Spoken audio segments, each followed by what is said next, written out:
മോളൂസേ ചോറക്കുണ്ടാ?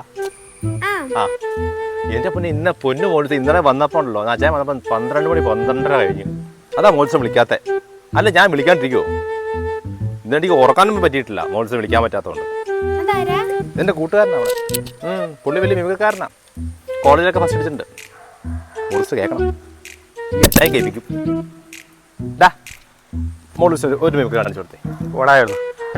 എടാ കൊച്ചിന് ഓർമ്മ കേൾപ്പിച്ചു കൊടുക്കണം. എടാ അങ്ങനെയൊന്നും കേൾപ്പിക്കാന്നില്ല, മിമിക്രി അങ്ങനെ ചുമ്മാ ചെയ്യാൻ. എന്റെ മോൾസിന്റെ ആഗ്രഹം പറഞ്ഞാ അങ്ങനെ ചെയ്യാനും പറ്റില്ല. മിമിക്രി എന്ന് പറഞ്ഞാൽ അങ്ങനെ ചുമ്മാ അങ്ങനെ ചെയ്യാൻ പറ്റില്ല. അങ്ങനെ ചുമ്മാ പറയുമ്പോഴത്തേക്ക് മിമിക്രി എന്ന് പറയുന്നത് മിമിക്രി അങ്ങനെ ചുമ്മാ വരുമല്ല എന്ന് വെച്ചാൽ അതൊരു സ്റ്റേജൊക്കെ വേണം, അതിൻ്റെ ഒരു സെറ്റപ്പ് വേണം. അല്ലാണ്ട് ചുമ്മാ അങ്ങനെ ചെയ്യാൻ പറ്റുന്ന കണ്ട ആപ്പ കേസുകളൊന്നും ഞാൻ മിമിക്രി കാണിക്കാം. ഇനി ഞാൻ പറഞ്ഞ നീന്ന് കേക്ക് എല്ലാം ഞാൻ അംഗീകരിച്ച് തരത്തില്ല കേട്ടോ. നീ കാരണം പറഞ്ഞാൽ മനസ്സിലാവത്തില്ല. എന്നത് ഇങ്ങനെയാണോ വേണ്ടത്? അല്ല ബാലകൃഷ്ണ കൊച്ചുകള കള്ള നായിന്റെ എന്തുവാടാ നിനക്ക്? മാമക്കോയ പോടാ അച്ഛൻ. നീ വിശ്വസിക്കും, ഞാൻ വിളിച്ചിട്ടില്ല അവളെ. ഇനി സത്യമായിട്ട് ഞാൻ വിളിച്ചിട്ടില്ല, നീ ഒന്ന് വിശ്വസിക്കും.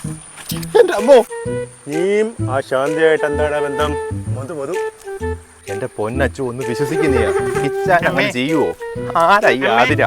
എനിക്ക് എന്റെ അച്ചു അല്ലേ മാളു അല്ലേ ഉള്ളൂ. സോറി അച്ചു അല്ലേ ഉള്ളൂ. എന്റെ പൊന്നച്ചു ഈ ഇച്ചാൻ തെറ്റിദ്ധരിക്കല്ലേ വെറുതെ.